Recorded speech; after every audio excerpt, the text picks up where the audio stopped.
My name is Deyanira Del Rio. I'm with New Economy Project. We're one of more than 40 organizations that are part of a citywide coalition, Public Bank New York City, that is calling on the city of New York to create the nation's first municipal public bank.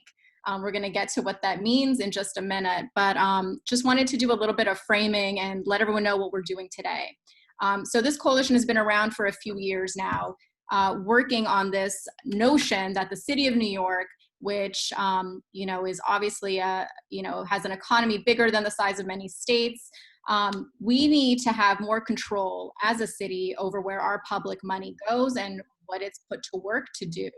The coalition has been fighting for a public bank for New York City as part of a much broader vision and effort to transform our current economy, our extractive and unfair economy that is contributing to widening inequality and many other problems. In the context of COVID, we see the need for public banks and democratic institutions like public banks to be more critical than ever to ensure a just recovery. And this means not just getting back to where we were before the pandemic hit, but really thinking about how we can rebuild so that we have investment in neighborhoods of color that have been historically redlined by banks, making sure that public money that right now flows exclusively to Wall Street banks doesn't get siphoned out of the city, but instead gets reinvested into our local economy and for critical community needs, from deeply affordable and permanently affordable housing, worker-owned and small businesses, cooperative financial institutions, and many other needs that we see a public bank being really critical to supporting. You're going to hear from a lot of local organizations and activists about how a public bank can tie in to support this kind of work that is actually deeply rooted in New York City neighborhoods, it's community-led, and it's taking off across the city. With an institution like a public bank, this kind of work could really take off and reach a next level and not be sort of a small piece of the local economy, but really a growing and vital part of our economy. We want to thank Councilmember Levine for championing this and many others in the council who really understand the connections between public bank and other priorities that the council has identified. We obviously are working right now and living through a context in which federal attacks on communities are just ramping up daily, it seems, attacks on our democracy.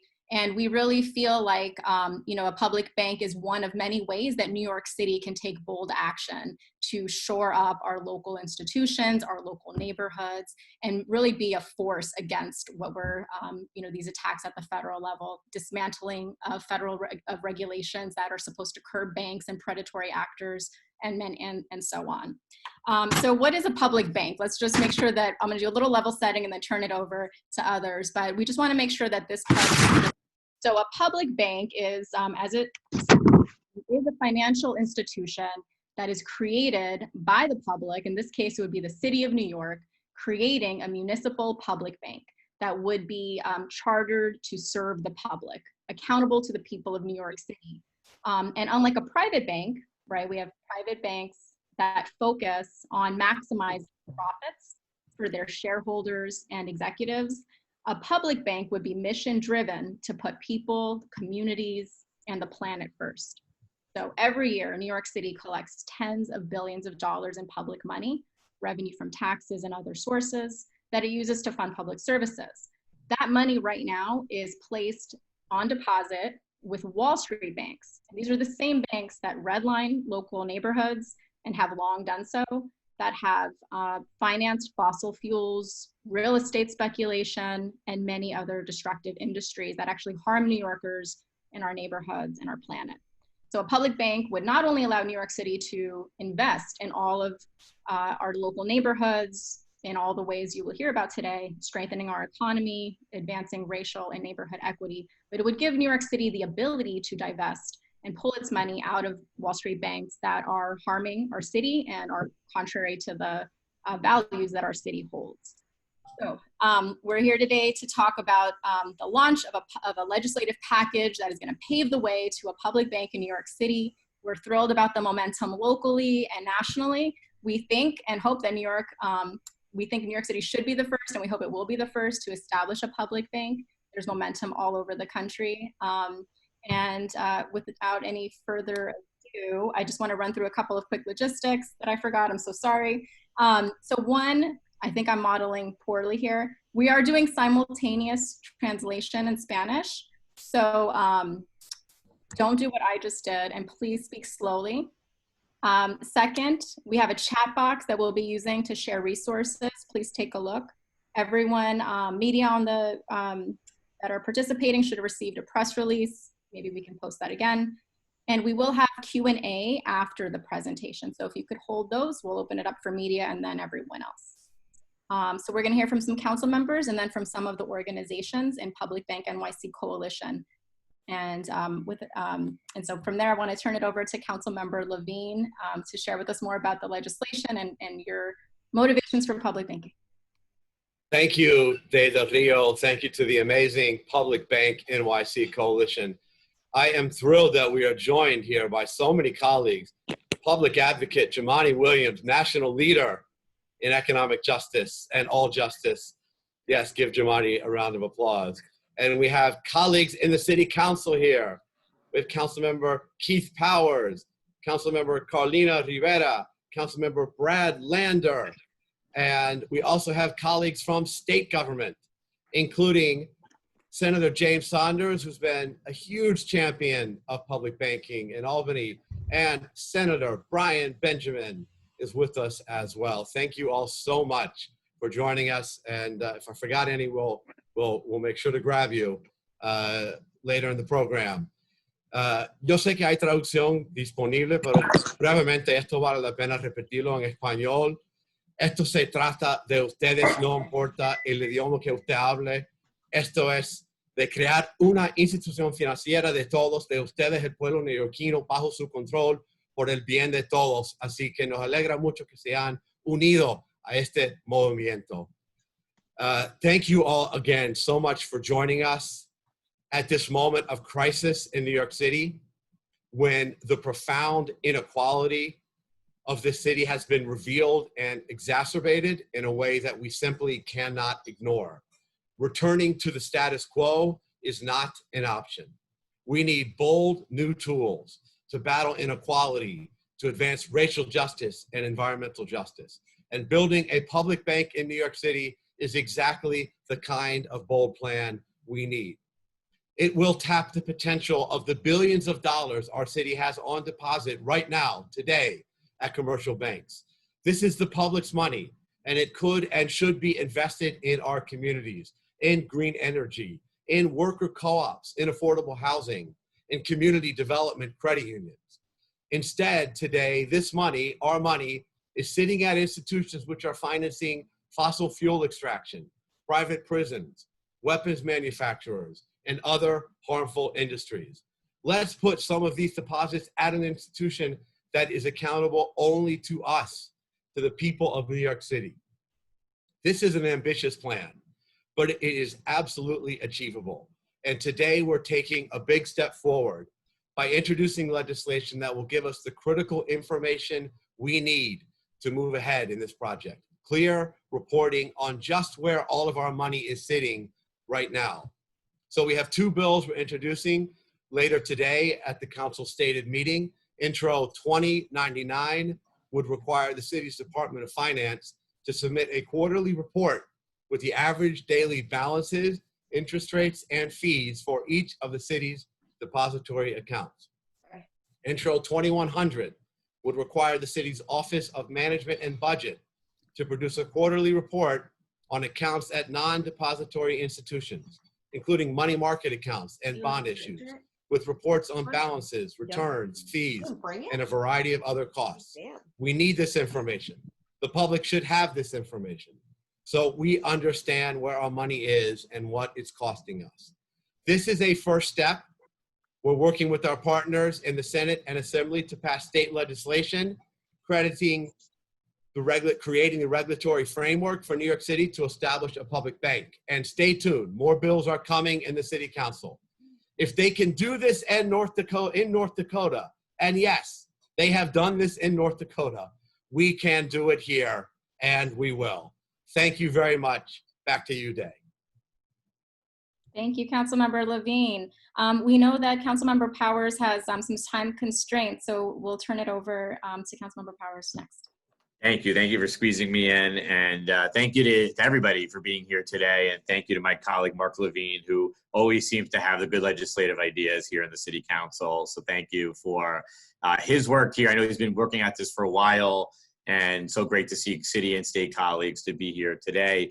As Councilmember Levine said, we are working through a rebuild of the city right now and looking at the city through the lens of the fiscal crisis. And it's certainly a good opportunity now to look at the role of a public bank in New York City.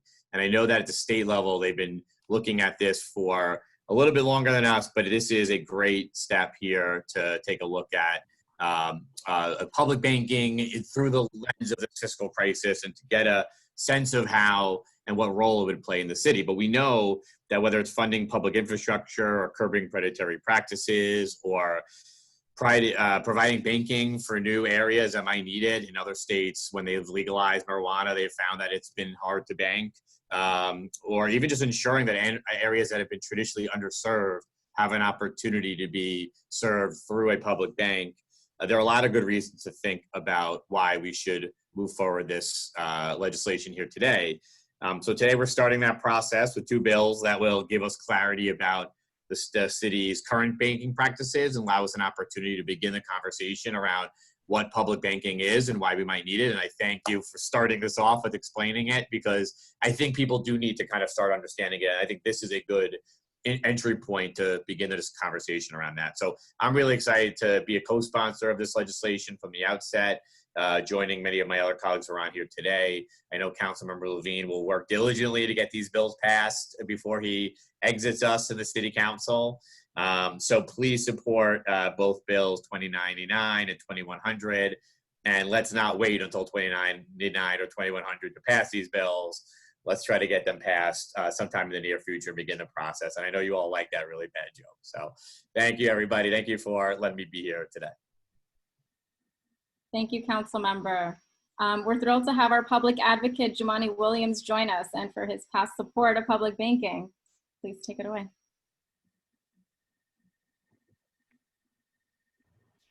Can everybody hear me? Awesome. Thank you so much, Councilmember Levine, for your leadership on this. To all the advocates and my colleagues are here. We're obviously in a critical moment when these type of bold ideas are needed. As was mentioned, COVID-19 has definitely magnified existing systemic problems that we had. And one of the most clear illustrations has been around the economy, as millions and millions of New Yorkers and Americans suffer and struggle. Wall Street seems to be thriving, and the people who were very, very rich before the pandemic seem to be even richer right now. People who were poor seem to be struggling even more. That's the kind of disconnect we've seen for a very long time. It's dangerous. It's an indictment of our entire financial system. We see people who are supporting things that are against their own interests right now, but that's another conversation. But we are going to continue to stand up for them as well. The Occupy Wall Street movement was in about 2011. Was very critical about this, and I did think brought some very good attention to corporate greed. I'm very proud to have been the first elected to publicly endorse Occupy Wall Street down in Freedom Plaza, or Zuccotti Park. A decade later, we're still fighting the same fights. I think it's even getting a little bit harder now because we have made some movement in certain areas, and I think the system doesn't like that and it's pushing back ferociously. Greed continues to be even more rampant. It's now much more enabled by federal government. But we're here doing our best to hold folks accountable, but really take up a system that we're not trying to reform. I believe we're trying to replace a system that's been built on greed, been built on inequity, and have led people to lose a lot, whether their lives or their economic stability. As we recover from the pandemic, the type of ideas that we need are the type that Councilman Levine is putting forth, broad in scope, it's bold in promise, and wants to meet the moment. And public bank is one of those types that we need. We can't try to return to normal because normal didn't work for the majority of people. We have to return to better than what normal was. And there's no better time to do that when a society has been basically frozen for a while. So if we're going to bring it back in, let's bring it back in with the things that we need. This is the best time to put these type of things into place. We know that traditional banking institutions have very much exploited lower income communities, very often as communities of more color. Since their inception, they seem designed to do that. In June, New York Times reported that large banks in the United States collected $9 billion. It's $9 billion in overdraft fees in 2019. And that was paid by just 9% of account holders. So 9% of account holders in large banks paid $9 billion in overdraft fees. And very often, those are the people who can least afford it.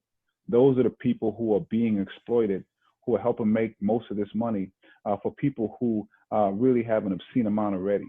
Mainstream financial institutions continue to systemically deprive communities and businesses of more color from accessing loans and investment, even as they're pulling that $9 billion away from them. And they're doing so even during a global pandemic. The federal government's efforts in providing relief through the Payment Protection Program, or PPE, fell tremendously short of providing any meaningful immediate assistance for business owners due to several stipulations. That included having an existing line of credit with a major bank, which is difficult for those who are unbanked or underbanked. And big banks hold most people, especially people of more color and people from low-income communities. They hold them actually back from growing wealth and from building power. And they seem to empower bad landlords, bad actors, climate-killing development, job-killing corporations. We can talk about how difficult it is for folks to get loans for homes and loans for businesses. We need to have banks like a public bank that would empower people and help people power move forward communities and strengthen communities. So I'm excited about this prospect.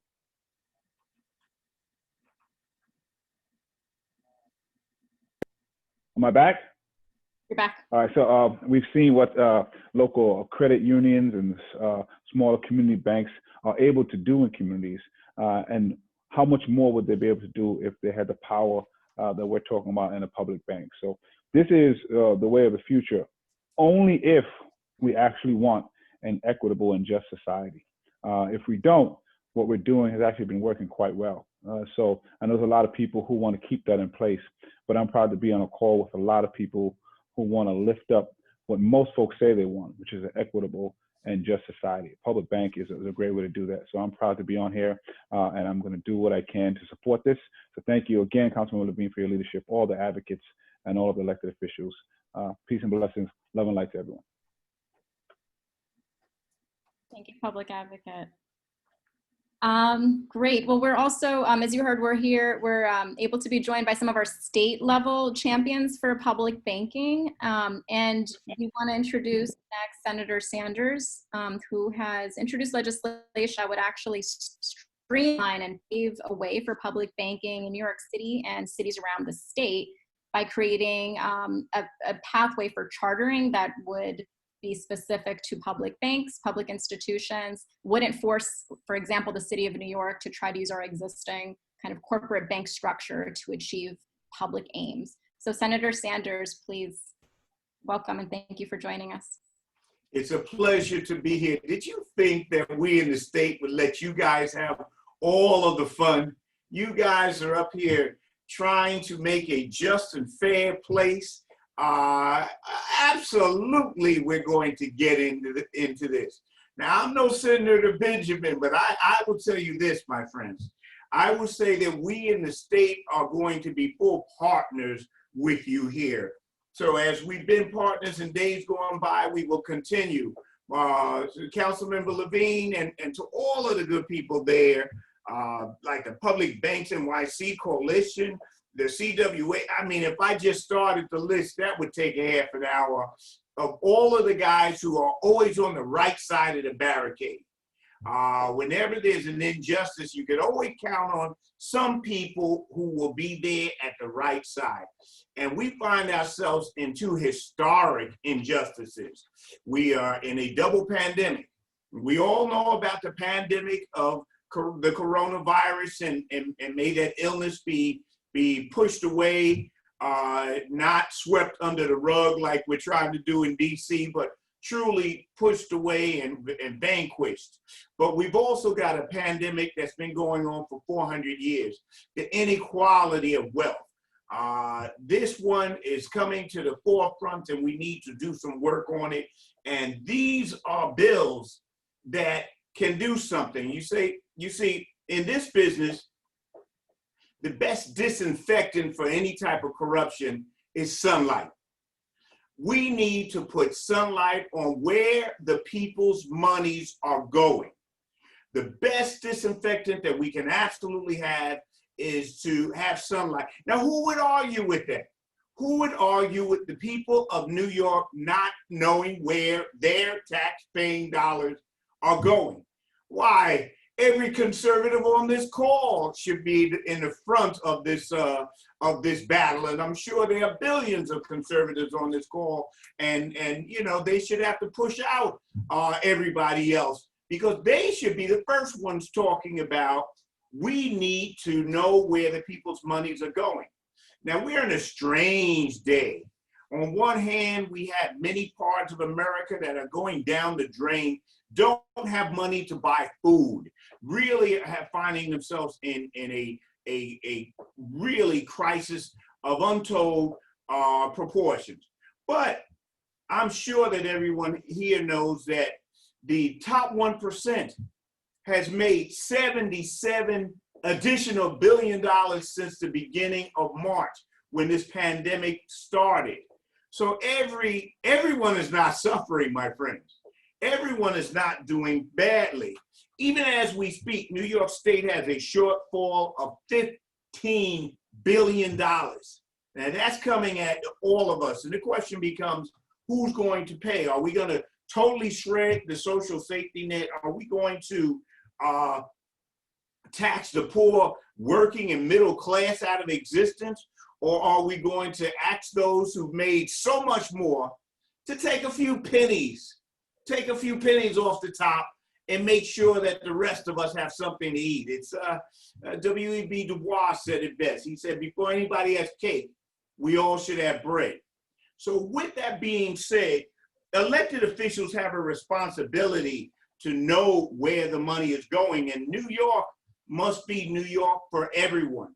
As the author, along with such champions, Ulieve New and Brian Benjamin and others, I've written the public bankings bill, and we're going to, by the grace of God and hard work, gonna have us a public bank in New York State. We gotta beat out California. Come on now. If they're going at this pace, we should catch up and beat these guys. We can't, come on, California, we're the Empire State, God willing. Let's act like it. So under those conditions, we're gonna have those things, Councilmember Rivera. We're going to get into this game and make sure that New York State can have, and if New York State can have, my God, New York City, man, the city that never sleeps, that even Corvette couldn't stop. You're not going to tell me that we're going to, Ms. Sanchez, that we're going to allow these guys to stop us. No, we're not, Sarah.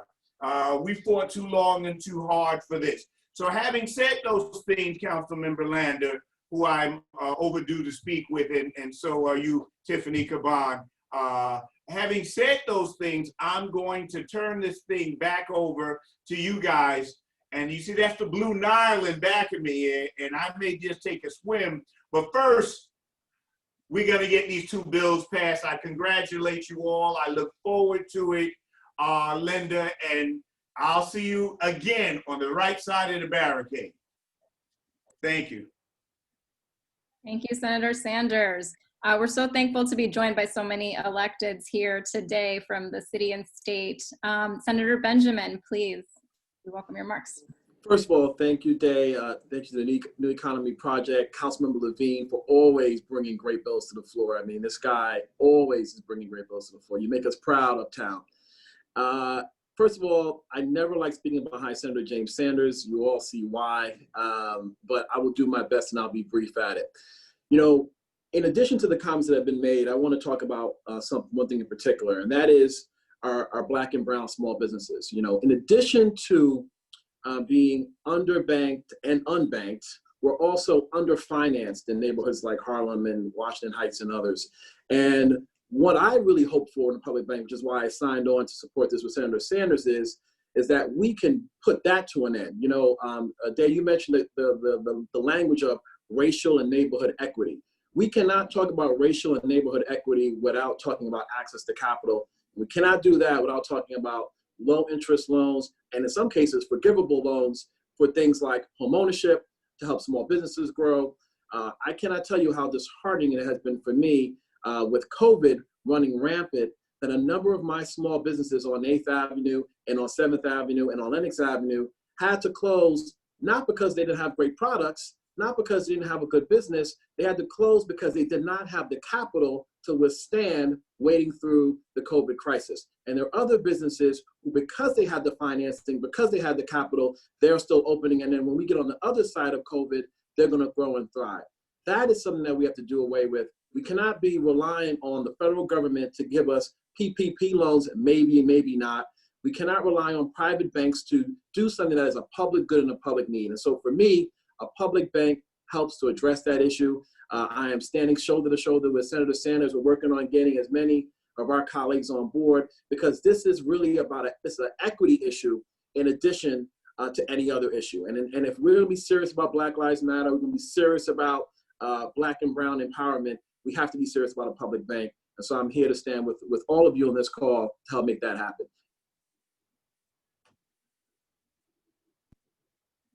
Thank you, Senator Benjamin.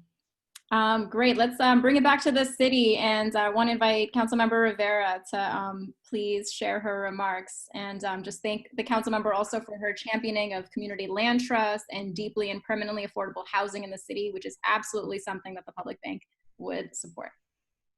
Absolutely. Thank you so much. I want to thank the Public Bank NYC Coalition for inviting me to speak at today's rally. Of course, to Councilmember Levine and you know, particularly the New Economy Project. We have been working hand in hand on this issue, community land trusts, and so much more. And so I thank you for everything you're doing for our city. And we're here because we need radical changes in our financial system. We can divest our public dollars from Wall Street and move it to public banks that are accountable to New Yorkers and dedicated to reinvesting in local communities, strengthening our economy, and advancing racial and environmental justice. Unlike private banks, which focus on maximizing short-term profits to enrich their shareholders and executives, a public bank would be mission-driven to put people, communities, and the planet first.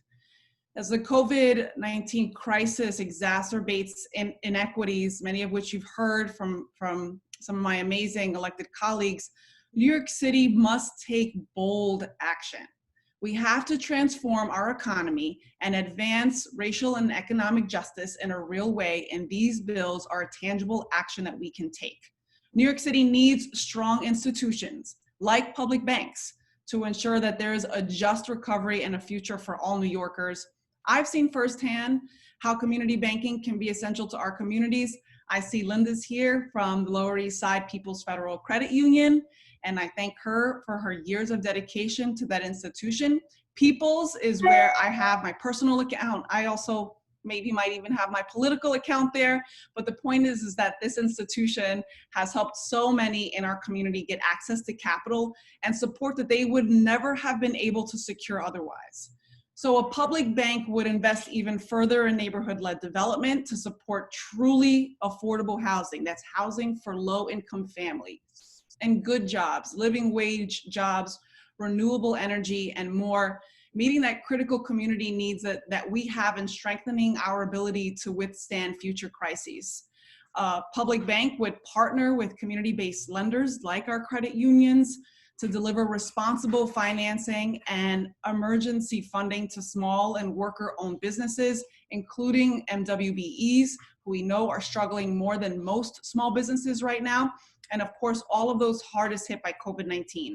So it would help the unbanked, this idea those unbanked individuals and New Yorkers who historically have been excluded from access to opportunities like this that advance a fair financial future. So that's why I'm proud to be here. I'm proud to stand with all of you in support of Councilmember Levine's initial legislation that will help us really shine a light on and begin untangling New York City's very, at most times, problematic banking relationship with Wall Street. So I'm proud to be here. I'm excited to push this legislation through the council and make sure that we are delivering the economic justice in real ways for all New York cities, especially those Black and Brown communities who we know have just been left out of so much. Thanks, everyone. Thank you, Council Member. Great. We're going to move on next to Councilmember Brad Lander, and welcome your remarks, and thank you for all that you're doing to strengthen community-led development in New York City. Thank you so much, Day, and so good to see so many longtime friends on this call from the Public Banking Coalition, from New Economy, and so many other places as well. Mark and I actually met decades ago when he was winning an award for his work at the Neighborhood Trust Federal Credit Union uptown. So I've been watching him work on these issues and just proud to be a supporter and ally and friend of his in those fights for a long time now. So thanks to everybody who's been leading here. I want to make sure we bring in the climate justice issue here. Some of you were on an Earth Day call that we had with Bill McKibben and the Stop the Money pipeline.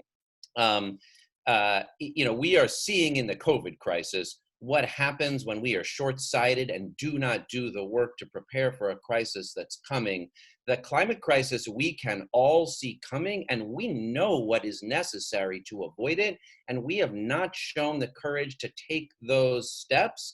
I am glad that New York City's pension funds are in the process of divesting from fossil fuel extraction, but as the Stop the Money pipeline has shown, JP Morgan Chase, which is a major depository of the city's overnight funds, is by far the largest financer of fossil fuel extraction on planet Earth. So if we are serious about recognizing that it is time to stop extracting fossil fuels, if we want to hand a planet to our children that they can live on, then we have to make JP Morgan Chase stop investing in fossil fuel extraction. And yet here we are, giving the people's money to them every night, overnight, for nothing in return. And it's time to change that. But right now we don't have the tools to change it. And public banking and this campaign are what give us the tools to change it. Without a public option in banking, we don't have the power that we need to say, this is our money. It has to reflect our values and our interests and our long-term future. And of course, you know, the climate crisis will be a crisis for all of us, but it will hit Black and Brown communities the hardest, as it already is. And so in addition to being an existential issue for our planet, it is fundamentally also an issue of racial and economic justice. So for every other reason that you've heard, for investing in our communities, for opening up public options in housing and economic development and banking so people can survive, public bank is one critical element in making sure that our planet can survive. And I'm honored to be a supporter, and I want to say thank you to everyone who is leading the way. Thank you, Councilmember Lander, for bringing that in. I think earlier in the Zoom, Andy Morrison, our campaigns director, put in the chat a link to our coalition and campaign page, and just would really welcome everyone taking a look at that, where we do highlight some of these connections between the banks that are right now holding our public dollars and how those banks are really at the forefront of financing climate change, real estate speculation, and tenant displacement, and many other systemic harms. So thank you for bringing us back to the existential threat, Councilmember Lander. Okay, we're going to hear now from a couple of the tremendous members of this coalition, this 40+ organization strong coalition, Public Bank NYC, and we're going to start with Haylin Choi from the Communication Workers of America. Hi, everyone. I am so glad to be here today. Thank you so much to Councilmember Levine for your leadership on this issue. Thank you to all of our great friends on the New York City Council, the state legislature, and obviously the amazing advocates and the great Public Banking Coalition. My name is Haylin Choi. I am the State Political Director for the Communications Workers of America, District 1. We represent telecom workers, public sector workers, healthcare workers, and bank workers. CWA is proud to support this urgent effort to create the nation's first municipal public bank right here in New York City. CWA organizes bank workers across the country and around the world. Unfortunately, but probably not surprisingly, the US ranks worst in terms of bank unionization. A mere 1.3% in US financial institutions are union members. Remember a few years ago when Wells Fargo had a huge scandal for framing customers? Our brave bank workers uncovered that and brought this into light. So we were organizing Wells Fargo workers, and they told us that they had predatory sales goals, that their managers pressured them to create fraudulent accounts, frauding customers who did not really know what they were signing up for, right? And this was a huge scandal, which luckily our brave workers spoke up about. We uncovered. Wells Fargo CEO had to step down. They really had to change. And we kept pushing, right? I mean, they said they were going to change their sales goal. They didn't really do it. It took several attempts to keep pushing them on it. But eventually they did it. And obviously, if they had a union, this would have never happened. Or they would have had a better way to deal with this, right? They wouldn't have to be really, really brave speaking out about this. All working people in the banking sector should have a union to represent them. Not only will New York City's public bank workers be unionized, but the bank will also make loans and investments to create jobs, good local union jobs. A public bank will strengthen New York City's economy and promote racial and economic justice in the communities where CWA members live and raise their families.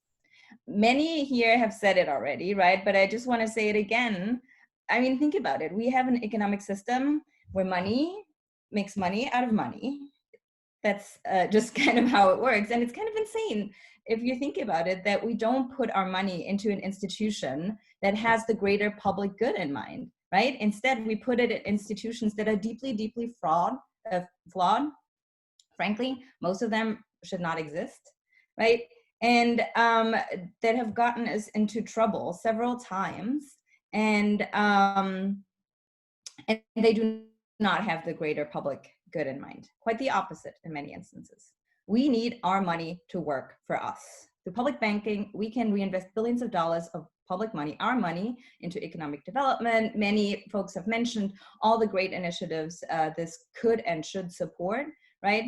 And we could focus on initiatives that root wealth locally and keep New Yorkers safe, like permanently affordable housing, locally owned small businesses, green energy, and so many more of the things that folks here have talked about. Now is the time to do it. People are struggling, people are hurting in an historic, tremendous way. And everyone here has said it, but I feel like it has to be said over and over again. The COVID-19 pandemic has compounded existing racial and economic inequities and led to lost wages and soaring unemployment. Black and brown New Yorkers and frontline communities have been hit the hardest, and we can't go back to the status quo. New York City really needs big transformative solutions to help ensure a just recovery and economic future, right? This is the crisis that will create the space for us to really push big ideas. We cannot lose this moment that we have. We need to think big, because otherwise the other side will take care of it. The other side will take advantage of it, right? So this is our moment to really push this. We need a public bank. CWA is 1,000% behind it. We strongly support this effort, and we thank everyone here for making it happen. Let's do it. Thank you. Thank you, Helen. So one of the reasons why we know that a public bank would be extremely effective here in New York is because New York has one of the highest concentrations of community development financial institutions, or CDFIs, anywhere in the country. And one of those locally is the Lower East Side People's Federal Credit Union. And Linda Levy, a former CEO and a current board member of the credit union, is here to tell us how institutions like hers could partner with the public bank. Hi, everyone.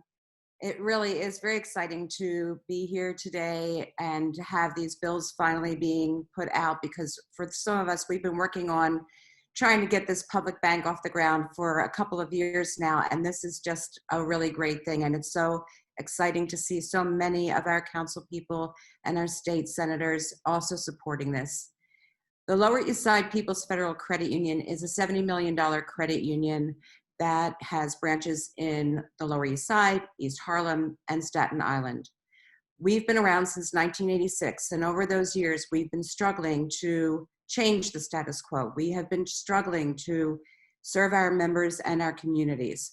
We have succeeded in getting out over $100 million in loans over those years to our members, particularly for low-income housing in low-income co-ops, so that we're able to do our part in trying to maintain affordable housing in the rapidly gentrifying neighborhoods that our branches are located in.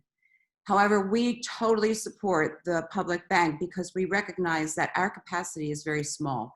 We have requests every day from community groups in the Bronx, community groups in Queens, all over the city of New York. And even though we are allowed to serve those members, we're allowed to serve anyone who's low income in the city of New York, we don't have the capacity to do it. We don't have bank branches everywhere. We don't have any way for our staff to get out there and really support and help all the people that need the help. During the COVID crisis, of course, it became even more clear how desperately needed community development financial institutions like ours really are. CDFIs, as they're called, are the only financial institutions that are non-extractive. They do not take money outside of the community. All the money that our credit union has is put right back into our members' pockets through loans, low-income loans, low-fee loans, and affordable financial services. We look to the public bank as a source for us to increase our capacity by partnering with a public bank to allow us to grow and expand to serve even more communities.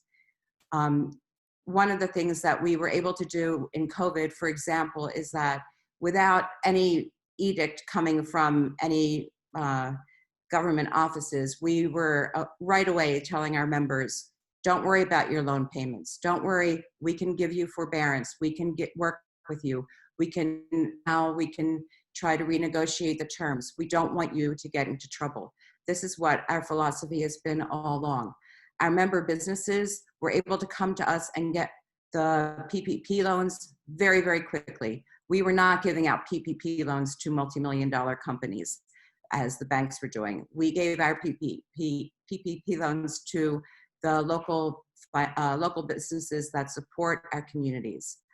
The greatest thing for us that we see that a public bank will do is to allow us to help our members and to help the communities that we serve throughout the city of New York to become sustainable, so that the next time that we have a crisis like this, because we know there will be another, we've been living through a crisis of one kind or another for as long as this credit union has been in existence.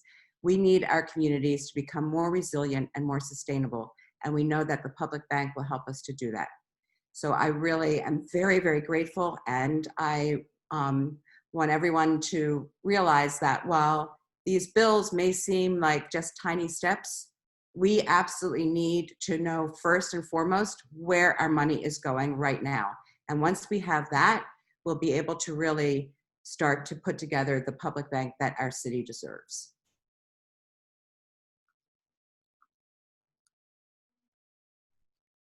Thank you, Linda. Mark, do you want to do some acknowledgements? Thank you so much.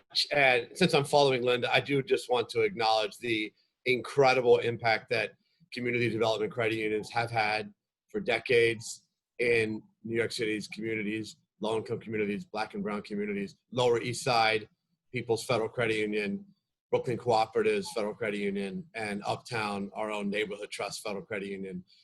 Building a public bank would create a major infusion of resources so that these grassroots cooperatively owned financial institutions can do even more as micro lenders, as places for people to save their money, to get financial literacy training.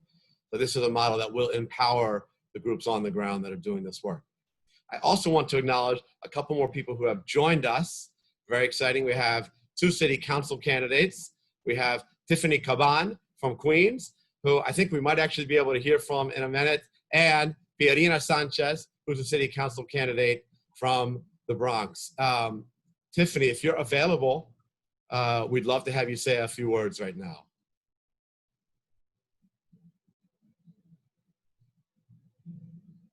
All right, we'll get back to her. But Pierina's broadcasting live from right under the D train, I think. So we appreciate you being here. I'm going to kick it back to you, Dave, for our next speaker. Thank you, everybody. It sounds like Tiffany wants to get somewhere quieter. But we'll come back to the members of the Public Bank NYC Coalition. We're really grateful to be joined by Ruth Lopez Martinez, who is a member owner of the Palante Green Cleaning Worker Cooperative. She's also a member of the Advocacy Council for the New York City Network of Worker Cooperatives. And she's going to share with us some of the reasons why she and her organizations are supporting a public bank. Go.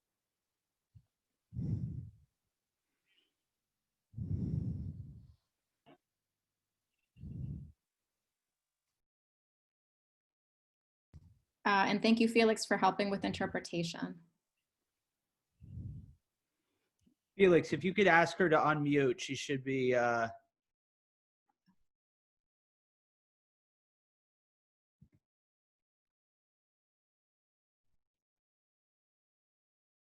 okay.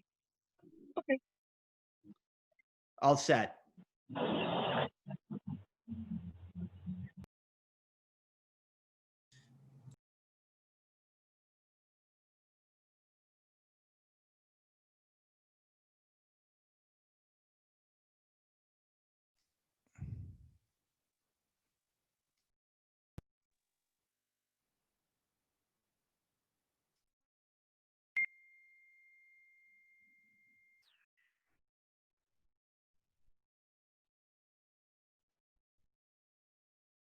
Ruth, are you there?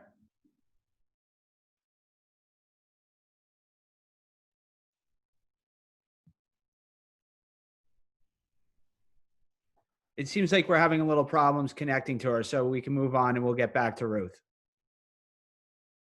Okay, yeah, I know they were on a different channel, so we'll try to figure this out.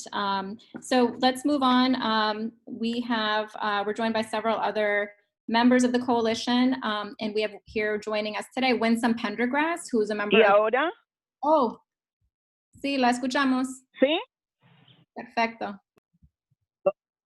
Ok, bueno. Buenos días. Buenos días para todos. Gracias por esta gran oportunidad de estar aquí. Quiero empezar diciéndoles quién soy. Mi nombre es Ruth López Martínez. Yo soy una emigrante, dueña trabajadora de una cooperativa de limpieza llamada Palante Green Clean, y también soy miembro del Consejo de Abogacía de NYC, que es la entidad que apoya el crecimiento de las cooperativas y ayuda a convertir a algunos pequeños negocios en cooperativas.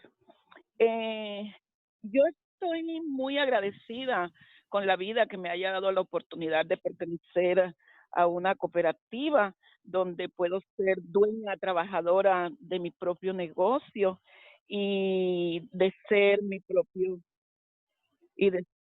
ajá.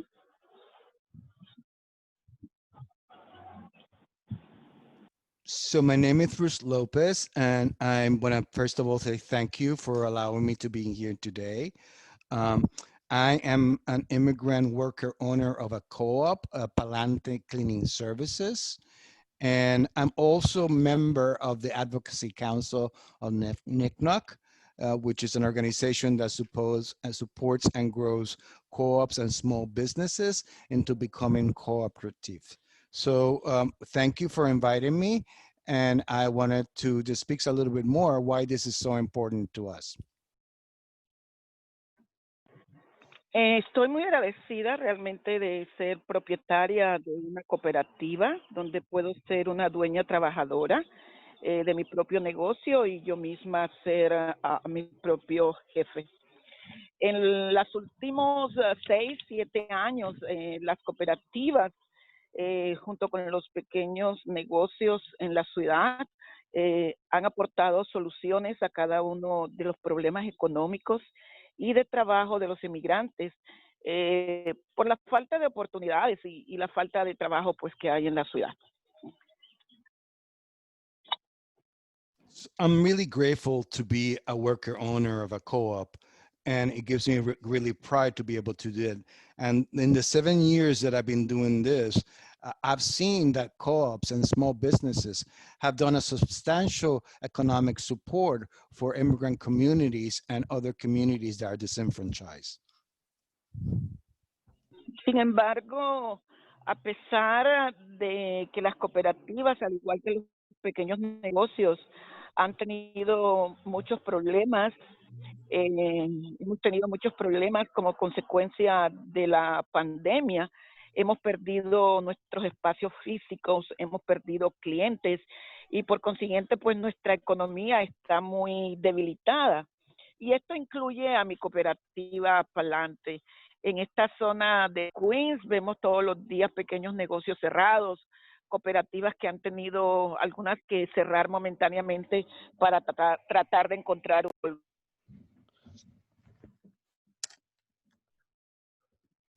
So this pandemic has also put a light and actually created a more difficult problems for co-ops. Many of us have lost physical spaces, clients, and the ability to do their work. For example, my co-op that has had an impact, Palante, and it has created a weak economy for us in order to actually be sustained and be able to doing that. I walk around Queens and I see a lot of small businesses closing and a lot of places and co-ops are closing because of this pandemic. Y lo que se oye decir siempre ahora es que todos estos problemas son a raíz de la pandemia. Sin embargo, hemos analizado, hemos estudiado y sabemos que todos estos problemas los venimos arrastrando, vienen desde hace muchos años, donde yo pienso y siento que los pequeños negocios y las cooperativas somos invisibles para las personas y para muchos líderes políticos que pueden ayudarnos a tener un crecimiento económico paralelo e igual a todos.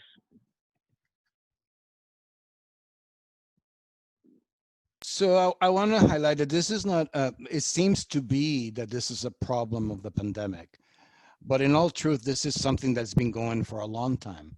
And we have been addressing this kind of problems for many, many years. And I believe that this is, many of us feel that co-op and small businesses are invisible to many of the politicians and don't see the plight in order to have economic growth and be able to have sustainable lives. El momento es bien crítico como consecuencia de una economía que viene dándose por décadas y décadas y que no cambia y no favorece a las comunidades minoritarias, ni a los más pobres, ni a los negros, ni a los emigrantes, ni a los latinos. Realmente este distrito 22 aquí en Queens, donde yo vivo, en Jackson High, fue uno de los distritos más afectados por la pandemia y como consecuencia tenemos negocios cerrados. Es triste caminar por mi barrio y ver cómo la economía está prácticamente cerrándose para nosotros sin tener una respuesta en este momento. So right now, this is a critical time and a moment in our lives. It's really difficult. We see that this is have a big impacts in communities, in the Black community, Latinx community, in communities that are immigrant. And we see that this is creating a dire process. I walk around my district, District 22, and I walk through the streets and I can see the impact that he has in all the closing of the businesses. And this is really sad. It makes me really sad to experience this. Y en este proceso de nuestra economía tenemos siempre los bancos privados, tenemos a Wall Street que reciben millones y millones de dinero de la comunidad. El problema es que no lo reinvierten en estas comunidades ni en estos barrios pobres. Ese dinero se queda siempre para que el rico se vuelva más rico y el pobre se vuelva más pobre. Y es lamentable que en una ciudad como Nueva York estas cosas ocurran. Creo que los bancos privados y Wall Street ya lo sabemos que patrocina las cárceles, patrocina las armas, patrocina industrias destructivas completamente y necesitamos que esto cambie, necesitamos que la economía sea igual para todos, en igual proporción para todos.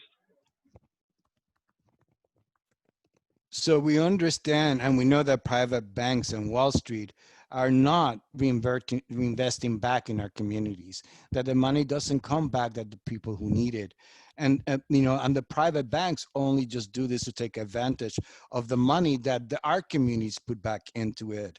And they are the ones that are actually financing like the jail pipeline, the prison to jail pipeline, different projects are very destructive on this sector, and we need this change, and we need this kind of change that can create an equitable kind of economy for everybody, and everybody has the same economic opportunities.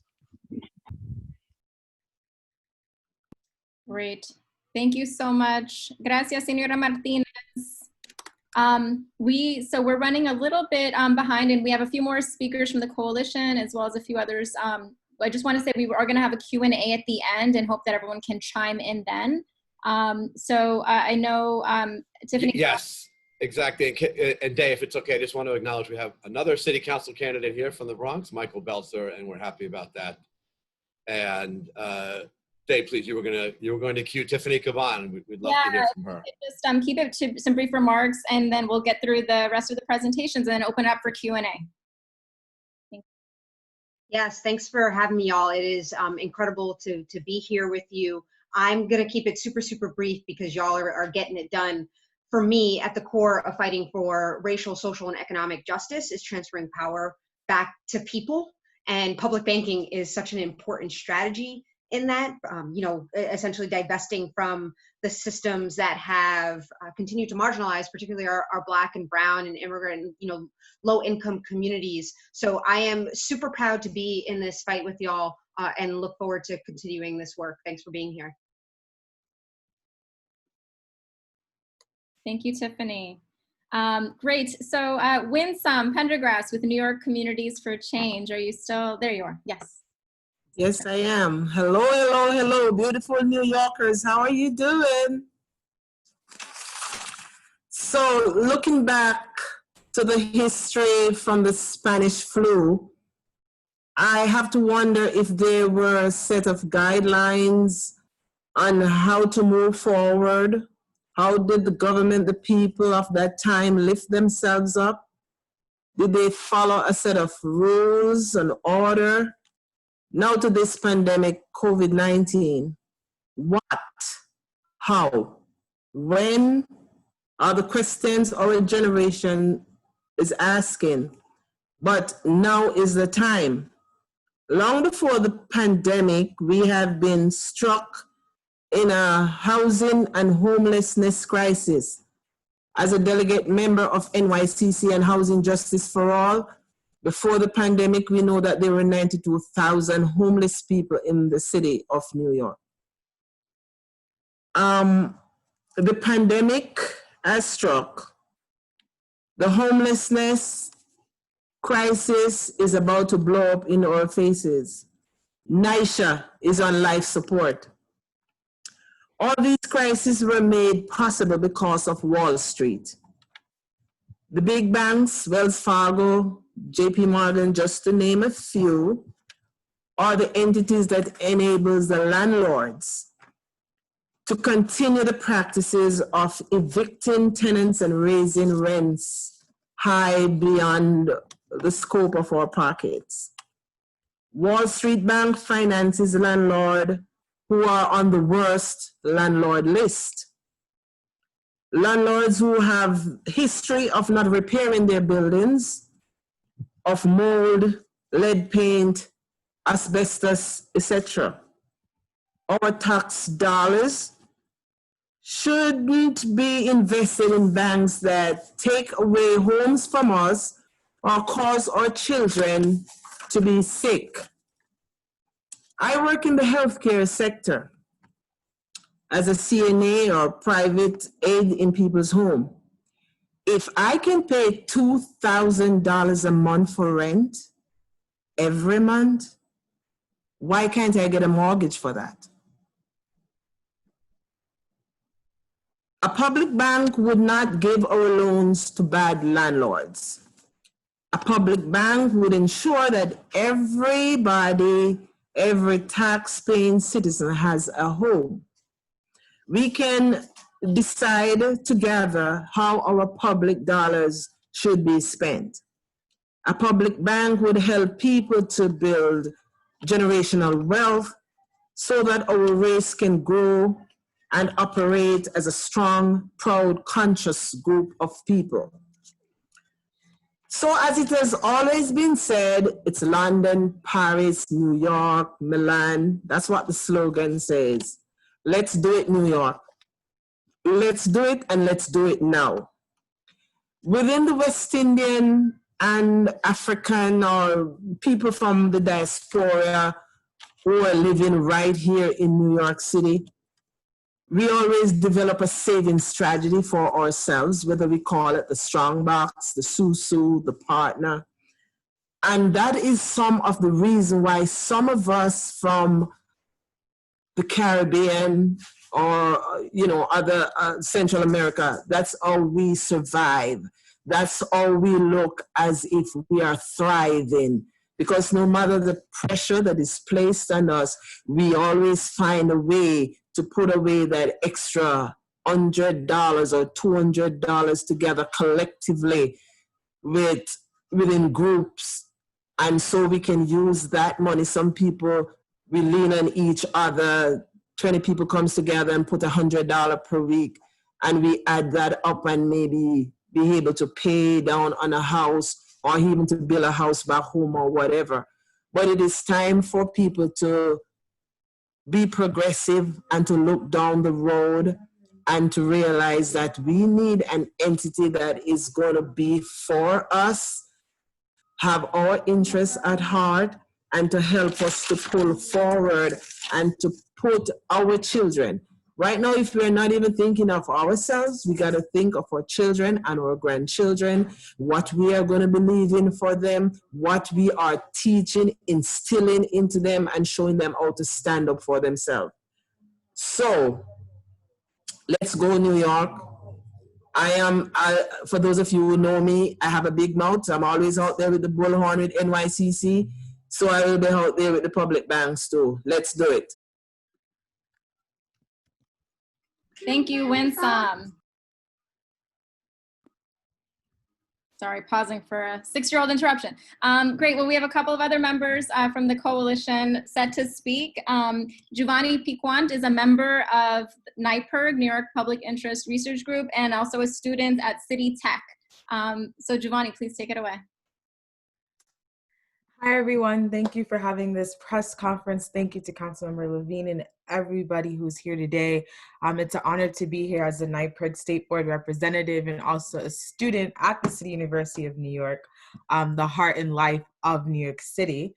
I just want to give a shout out to climate change and climate justice. I hear a lot of conversations going on. This week is in fact Climate Week, so the fights that we're fighting now are going to help us for a better environment in the future. Every year, Wall Street takes our public money, more than $90 billion created by hardworking New Yorkers like me, and they invest it in industries that hurt us the most and don't reflect our values. Even during the COVID crisis, when New York City was hit the hardest, instead of supporting our neighborhoods, Wall Street used this moment of hardship as an opportunity to protect their own profits and increase billionaires' salary by so much. Meanwhile, here in the city and across the country, we're seeing increasingly brutal effects of their actions, and as always, it's poor and Black and brown communities that are hit the hardest. Every year, the climate crisis gets worse and records. The wildfires we've experienced are worse than ever, while some are able to stay home or simply leave for a safer destination. Working class people of color have to go to work while the air is literally filled with poisonous smoke. Here in the city, we've experienced extensive power outages yet again, and for the second time, wider and wealthier neighborhoods were kept connected. While Con Edison cut power to poor Black and Brown neighborhoods in the middle of a pandemic to compensate, the decision to invest in fossil fuels was made decades ago. And as a young person, I'm not going to stand and let the world burn because of corporations deciding, thinking that my future is not important. Climate justice is racial justice. And if we're going to make sure that our recovery prioritizes those that hurt the most, then we need a public bank. With our public money, not only can we support local climate solutions by investing in public institutions and small businesses that provide green and new sustainable energy, but we can also ensure that Black and Brown communities are given resources to be leaders during the recovery. Wall Street has done enough harm with our public money. It is time to divest from Wall Street and create a public bank so that we can put people and the planet over profit. Thank you, Giovanni. Great, rounding us out, the presentations, we have Boris Santos from the East New York Community Land Trust. And just a reminder to speak a little slowly for the interpreter. Thank you. Yeah, we'll try to keep it to 3 minutes considering we have a Q&A still.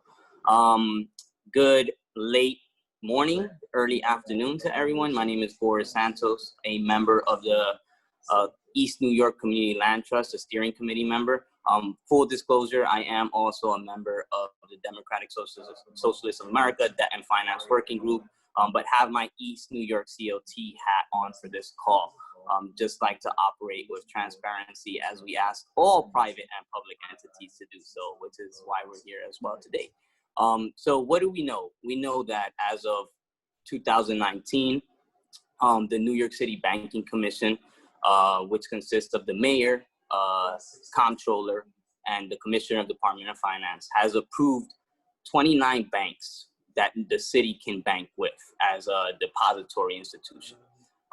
Considering that we don't mandate a separation of commercial banking from investment banking since the repeal of Glass-Steagall during Bill Clinton's presidential tenure, which was a measure that we learned from through the Great Depression to separate these practices, and we don't separate them now.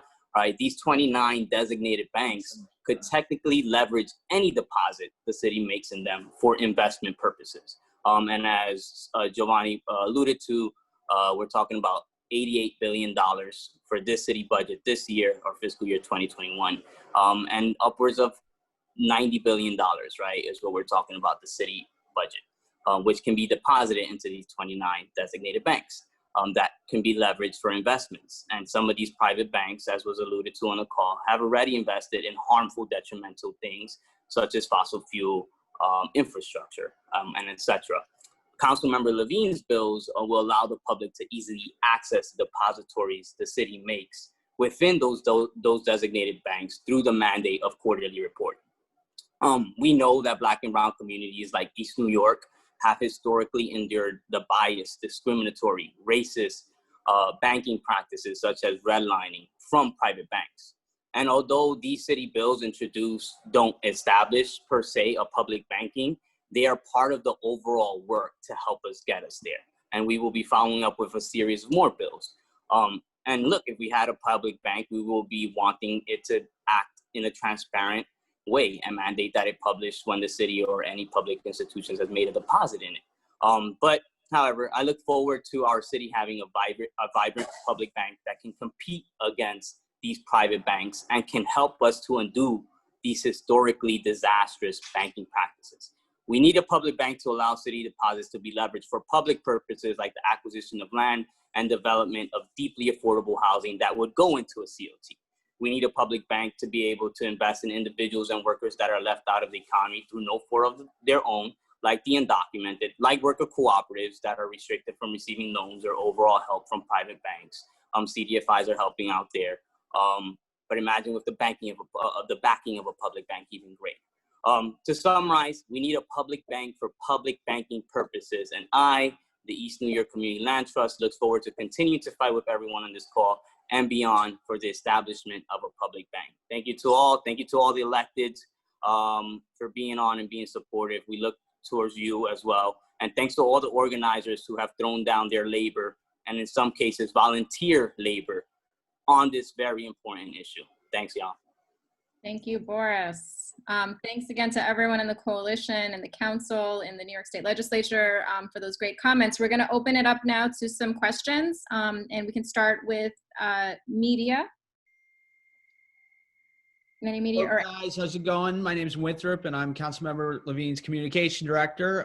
Anyone who is a media member who is in the attendee section, you can raise your digital hand, and I can promote you to speak. First up, we have Sadef.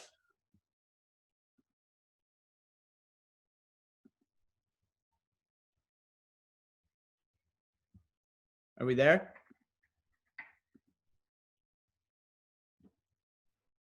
That's Sadef from City Limits.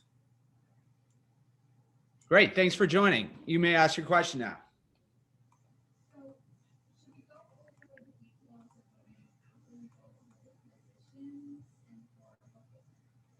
Sadef, can you hear us?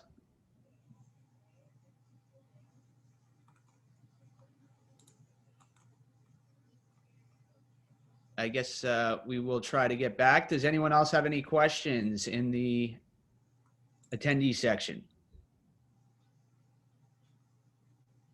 Looks like Sadef is going to ask in the chat her question. And while we wait for that, I just want to, since many of the groups, including New Economy in the coalition, are 501c3s, we just want to make the disclaimer that we're not endorsing any candidates here, although we're certainly grateful for all the interest and broad support in this issue and campaign.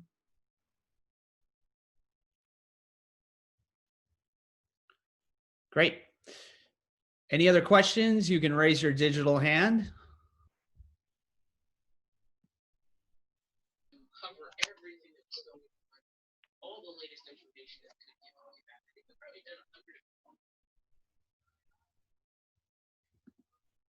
I guess we can wait for his question.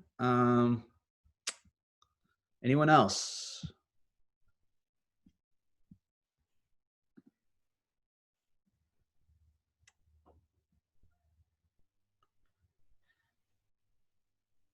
Okay, we have his question.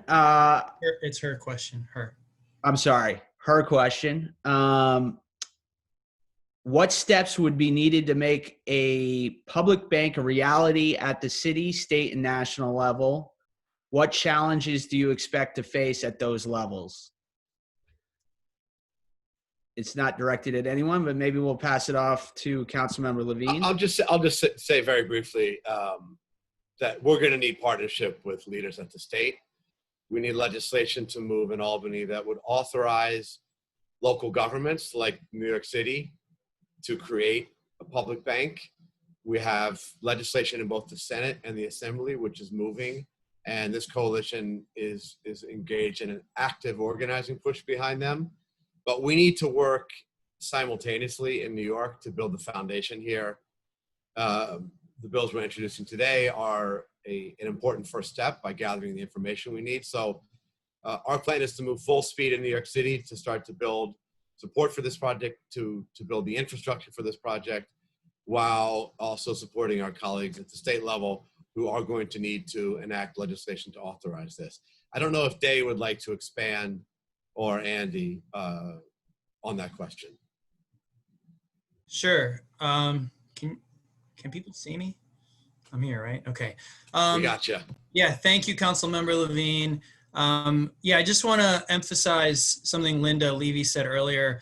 There are a lot of people working on this effort, and really we're doing something that's never been done before. And so, Linda's worked on this. We have a lot of organizers from across the city who've been on this call, and many, many, many others who are part of this coalition who are developing a strategy to get us to a public bank. And want to underscore that we're working on two tracks. There is legislation at the state level that would make it easier for the city to move forward with a public bank. It's not necessarily it's not totally necessary to have that legislation, But the way the legislation works is it would create a legal regulatory framework designed specifically for public banks. Right now, the charter one would apply for, a city or a county would apply for to become a chartered financial institution, is a commercial bank charter. That's all that exists in New York State right now. So the state law would make it easier by really fashioning a chartering process for a city like New York to create a financial institution. At the same time, the city can work within the existing framework to begin, putting the scaffolding up and building out this bank, which is going to take a lot of work from all of us here and many other stakeholders around the city. And Andy, it looks like we actually still have Senator Sanders with us, since he is the lead sponsor of the bill in the state Senate. Would you like to update us, Senator Sanders, on that effort?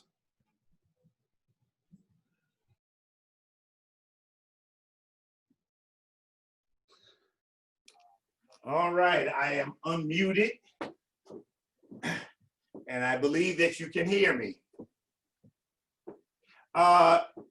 With the guidance of Andy, Sarah, Linda, so many people have guided us on this issue.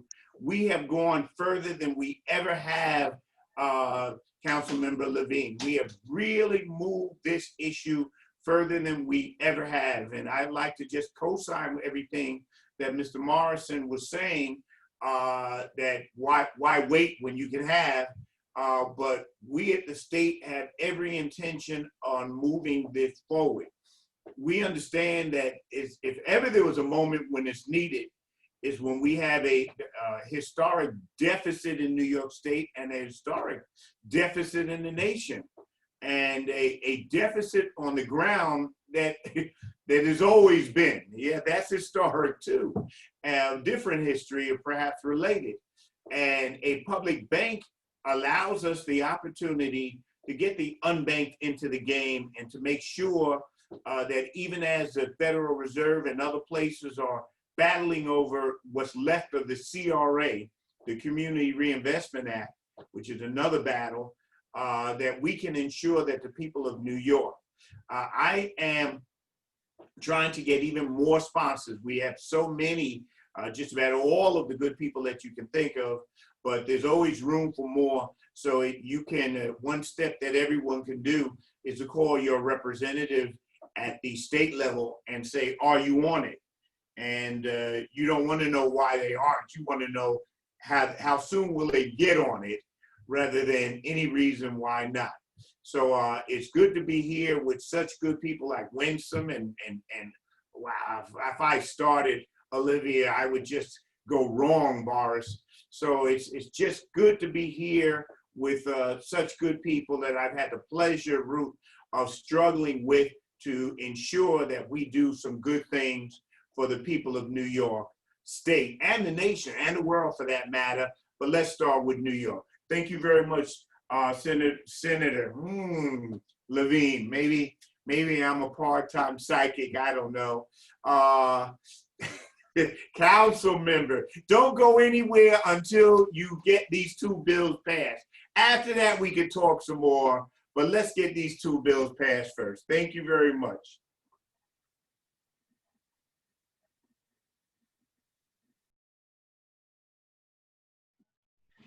Great. Thank you, Senator Sanders. Anyone else? Oscar, we have another question. Oscar Abello, you should be able to speak now. Hi, everyone. This is Oscar Perry-Abello with Next City. A number of you have mentioned that there is a state-owned bank, the Bank of North Dakota, that's out there. It's been around 100 years.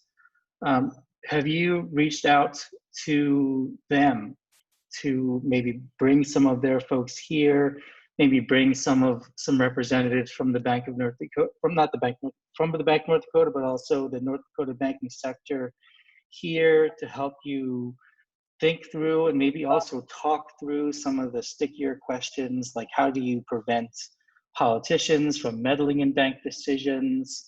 How do you make sure that the bank is commercially sustainable, because no, you're not allowed to hold deposits if you're not sustainable as a financial institution.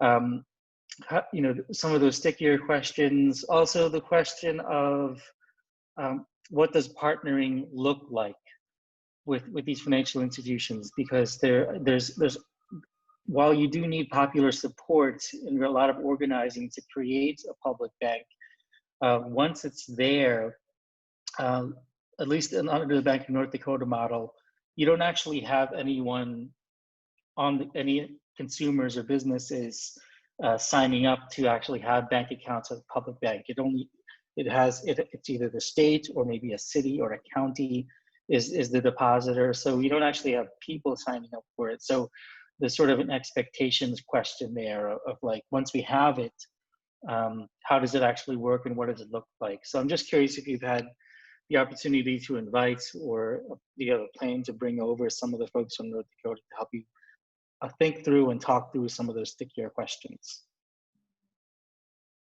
Andy, so I would want to ask Andy Morrison, who's the campaigns director at New Economy, who's been part of many of these conversations with groups around the country to do exactly what you're talking about, Oscar. Can you start us off, Andy?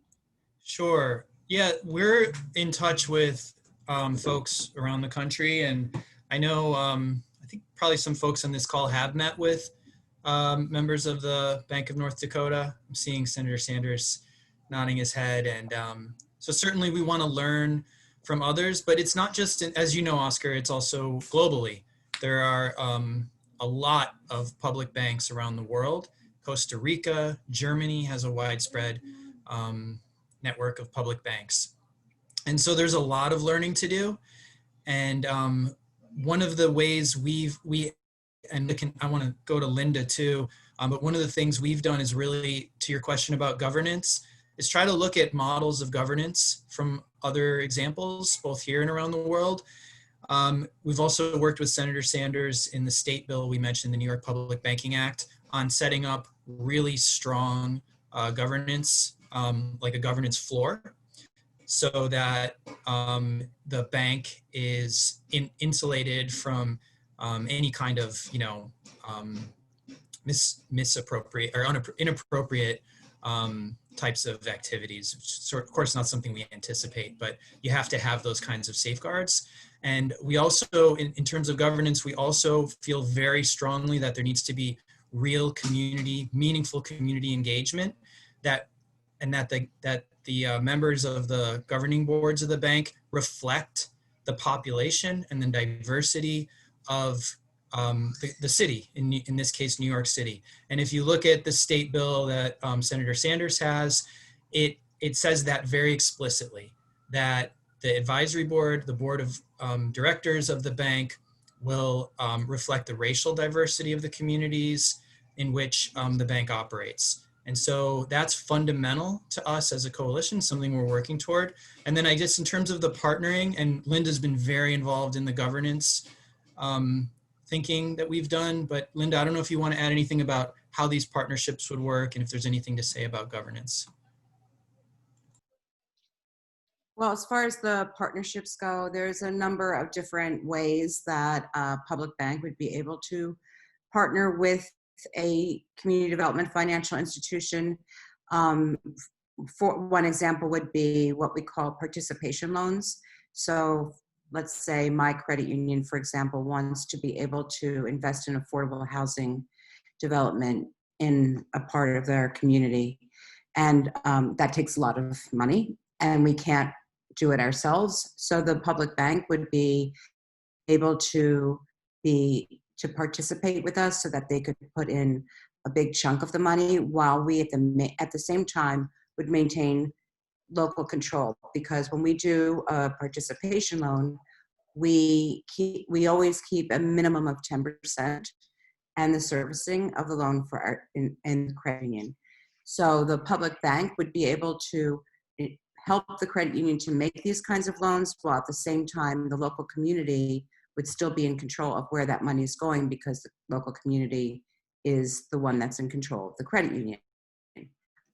There are other mechanisms for investment into credit unions and CDFI loan funds. And those are the things that we're talking with examples across the country for how that might look. But that is the idea, is that the money that goes into the communities would still be, in fact, being put there by the local community development financial institutions that know those communities the best. And in addition, of course, as I mentioned before, enable us to expand to more communities. And yeah, I don't really have, as far as the governance, as Andy was saying, you know, our big emphasis has been that we do want the public bank to always have a very, very strong representation from local communities on its advisory board as well as its full board. We feel like this is the one area that we need to be especially careful of because we are here in New York City and there are a lot of players out there who we might not want to see on the public bank or, you know, running the public bank because it could easily turn into something like what we've already seen. So we want to make sure that we have very local community control over what's going on at the public bank and making sure that it is a mission-driven financial institution. Am I still, okay, my audio is still there. Okay, so just a quick follow-up for you, Linda. Could you talk a little more about loan participations? You know, how often do the community development credit unions, other banks in the city do this with each other? You know, how frequent is it? And how much, you know, do you have a ballpark for how much more you could be doing if there was another sort of standby loan participation partner, like a city-owned bank? Well, actually, community development credit unions do participation loans quite frequently. We normally do them with each other. So right there, you see the issue, which is that my credit union is actually the biggest one in the city, and we only are $70 million in assets. So there's always limitations as to what we're able to do when we're just participating with each other. We could participate with banks, but we have never been approached by a bank because the fact is that they're not interested in investing in the communities that we work in. So that's a problem. So the public bank, you know, they're really, because what I would envision, and I don't want to get too much into the weeds here, you know, in terms of credit union finance, but because we would be able to keep on our books no more than, we can go as low as 10% of the loan, that would allow us really, I really feel the sky's the limit as to what we would be able to do in terms of participations with a public bank, because the public bank would still be putting most of the cash into the deal, and we would be the ones who would be sort of finding the deal, working with the people who live in the community, developing the relationships with the borrowers, and underwriting the loan with, I mean, obviously the public bank would have to also agree to the underwriting, but that would be the way it would work. So really, as long as we're able to do 10% of a loan, we can really, we could do anything.